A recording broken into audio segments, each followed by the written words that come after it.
السلام علیکم dear viewers, آپ کے فیورٹ انفارمیٹو چینل حقائق ٹی وی سے آپ کی خدمت میں حاضر ہیں۔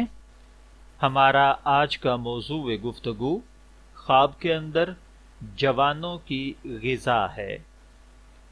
دیکھیے، یہ وہ عمر ہوتی ہے جب رطوبت اصلیہ ختم ہو کر حرارت بڑھ چکی ہوتی ہے، امنگیں اور ولولے بھرپور جوان ہو چکے ہوتے ہیں، آتش شوق اور آتش جسم سمندر کی لہروں کی طرح طغیانی پر ہوتا ہے۔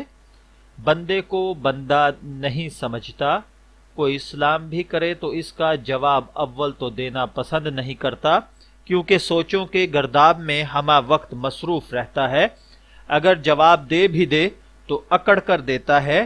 کچھ تعلیم حاصل کر رہے ہوتے ہیں، کچھ کر چکے ہوتے ہیں۔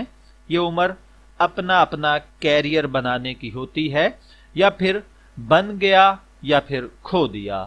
دماغ بہترین کام کر رہا ہوتا ہے، جسم بہترین ہوتا ہے اگر مادہ حیات کی حفاظت کر رکھی ہو، ورنہ مستقبل کے سہانے خواب چکنا چور ہو جاتے ہیں۔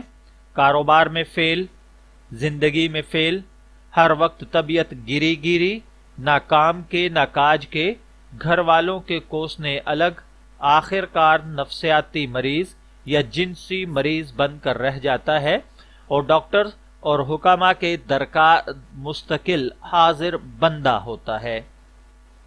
یہ مختصر سا نقشہ جو میں نے کھینچا ہے، یہ اس عمر کی اہمیت کا احساس جاگ اٹھنے اور ملک کا اپنے مستقبل پر برباد نہ کر بیٹھنے کا خیال پیدا کرنے کے لیے نوجوانوں کو یہ کچھ مشورے ہیں۔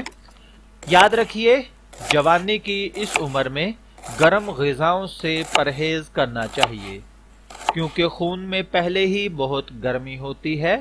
خون میں جتنی گرمی ہوگی اتنا ہی جذباتی اور غصہ ہوگا، جتنا غصہ ہوگا اتنا ہی غلط فیصلہ کرنے والا ہوگا۔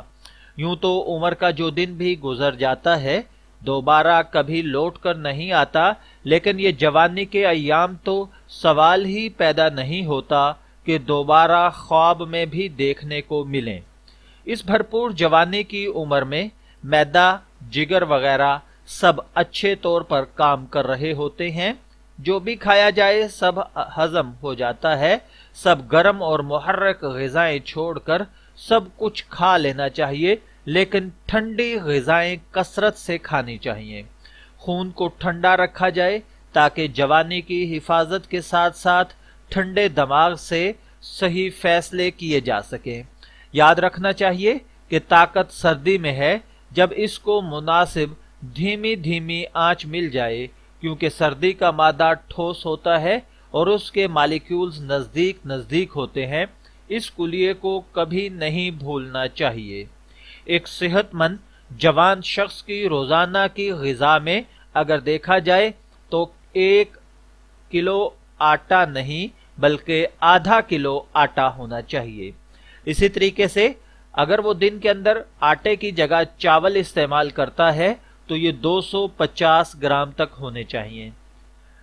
روزانہ کی غذا کے اندر گوشت منیمم 50 گرام ہونا چاہیے، دودھ 2 کلو تک میکسیمم ہونا چاہیے، سبزی 300 گرام، دالیں 100 گرام، سلاد ½ پلیٹ، پھل 200 تا 500 گرام تک ڈیلی غذا میں ہونا چاہیے۔ گھی اگر ڈالڈا استعمال کرتا ہے تو میکسیمم 50 گرام، گڑ یا شکر یعنی مٹھاس 50 گرام تک ہونی چاہیے۔ اس سے زیادہ چیزیں آپ کی صحت کے لیے نقصان دہ ہیں، اور ان سے کم استعمال آپ کی جوانی کو بحال نہیں رکھ پائے گا۔ اس لیے میری یہ ایڈوائس تمام دوست یاد رکھیں کہ جوانی کے اندر کم از کم جو خوراک کا لیبل، جو خوراک کا ایک چارٹ میں نے آپ کو دیا ہے، اس پر ضرور عمل کریں۔ میں دعا گو ہوں کہ اللہ تعالی ہمیں اور آپ کو تادیر جوان رکھے۔ اجازت چاہیں گے، پھر ملیں گے کسی نئی انفارمیٹیو ویڈیو کے ساتھ۔ تب تک کے لیے اللہ حافظ۔